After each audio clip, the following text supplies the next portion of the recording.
இன்றே டவுன்லோட் செய்து உங்கள் ஃபேவரட் ஷோக்களை என்ஜாய் பண்ணுங்க. பாரதிய இவ்வளோ டென்ஷனாக கிளம்பி போனாங்க. அவங்க முகம் நார்மலாகவே இல்லை. ஏதோ ரொம்ப சீரியஸாக யோசனை பண்ணிட்டு என் மேலே விடுற மாதிரி வந்தாங்க.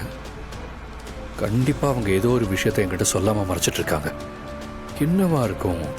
கல்யாண நாள் வர்றதுனால மித்ராவை பத்திரம் உண்மையை சொல்ல போகிறதா சொன்னாங்க. அது சம்மந்தமாக ஏதாவது விஷயமா இருக்குமோ?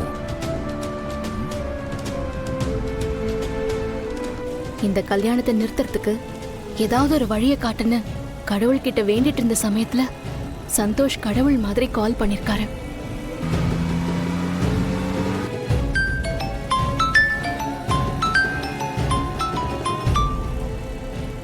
சந்தோஷ் மேடம், நீங்க சொன்ன மாதிரி நான் ஆட்டோல வந்துட்டு இருக்கேன்.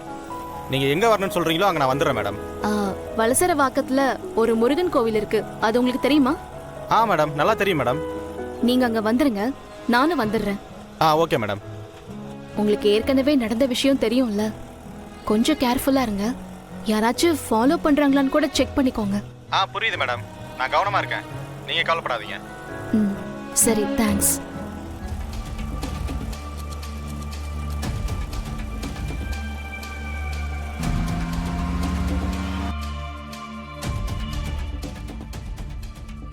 நாம நினைச்ச விஷயம் கண்டிப்பா நடந்தே ஆகணும். மேடம், நீங்க டென்ஷன் ஆகாதீங்க. எப்படி முடியும்? இத்தனை வருஷமா நம்ம பார்த்து பார்த்து ஒவ்வொன்னா பண்ணிக்கிட்டு இருக்கோம். ஆனா எல்லாமே நம்ம கையை விட்டு போயிடும் போல. எனக்கு நடக்கிறதெல்லாம் பார்த்தா அந்த பாரதியை என் கையால கொல்லணும் போல இருக்கு. எப்படியோ ஒவ்வொரு வாட்டி அவன் நம்ம பண்ற பிளான்ல இருந்து எஸ்கேப் ஆயிட்டே இருக்கான்.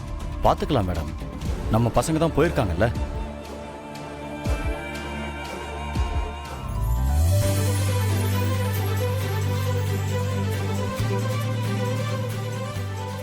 அக்கா, இன்னைக்கு அப்பா தானே நம்மள கூட்டிட்டு போக வராருன்னு சொன்னாரு.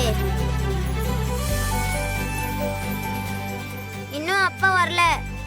எனக்கு பசிக்குது, ஏதாச்சும் வாங்கி சாப்பிடலாமாக்கா? உனக்கு எதா வேணுமா?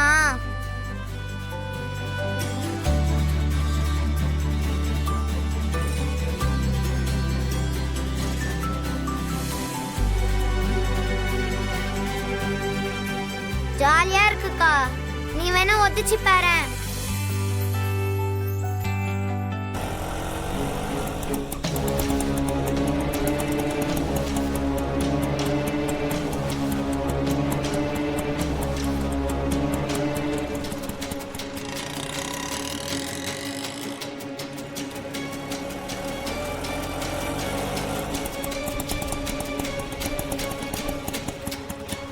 அண்ணா இந்தாங்க.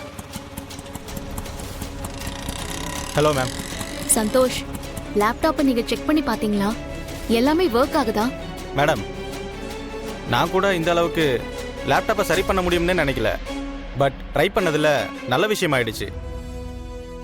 அதே மாதிரி அதுக்குள்ளே இருக்கிற எந்த ஃபைலுமே டெலீட் ஆகலை. நீங்களே செக் பண்ணி பார்த்துருங்களேன்.